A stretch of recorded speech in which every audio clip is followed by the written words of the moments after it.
Okay, so I just taught you about the little saying that's going to help you remember all the membrane proteins. So if you remember, it goes stick together, hold in place, passing through, can be an ace, recognizing lock and key, signal sequence starts with G.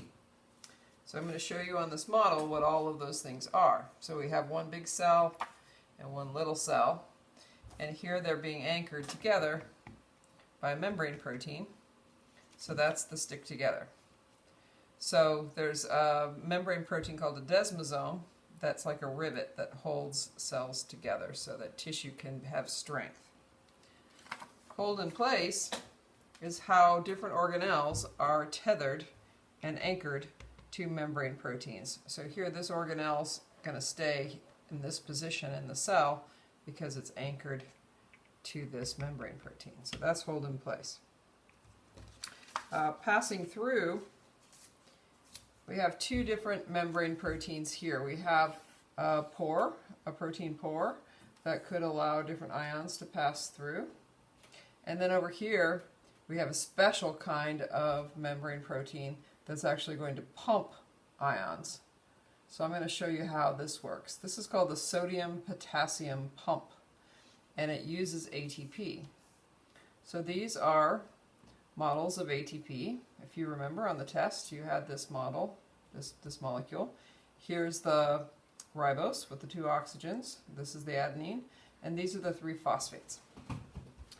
Okay, so the way this works is it pumps sodium out and potassium in. So the sodium are the little blue circles, and the potassium are the purple squares. So what happens is ATP is used to energize this. So when one of the phosphates comes off of the ATP and it sticks into this molecule, it's going to cause it to change shape. So the first thing that happens is the sodium loads up in the channel.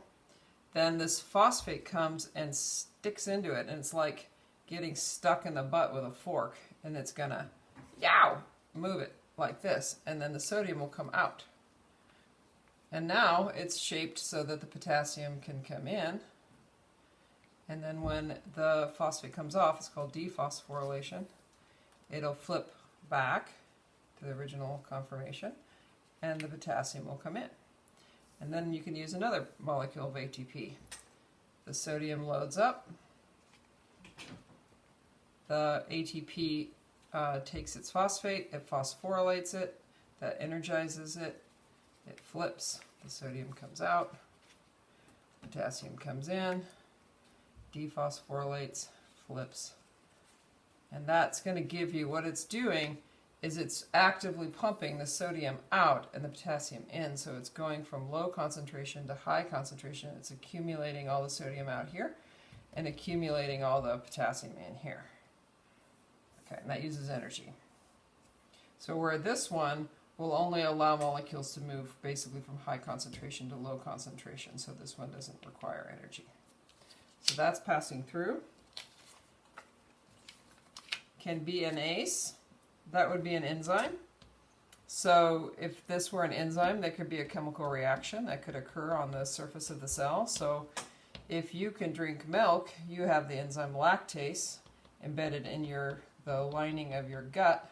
So when the milk sugar comes in, you break it down into glucose and galactose. If you can't drink milk, if you're lactose intolerant, then you don't have this enzyme. Okay, so that's can be an ACE.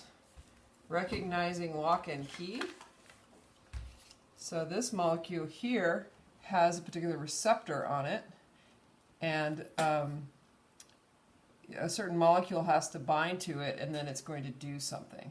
So sometimes you have a receptor that will open a channel. So only when this key fits into this lock will this channel open, and then a particular molecule can come in. So that would be recognizing lock and key. And the last one is signal sequence starts with G. So here we have the membrane protein GPCR, which stands for G protein coupled receptor. And so a ligand molecule will bind to the receptor, and that activates G protein.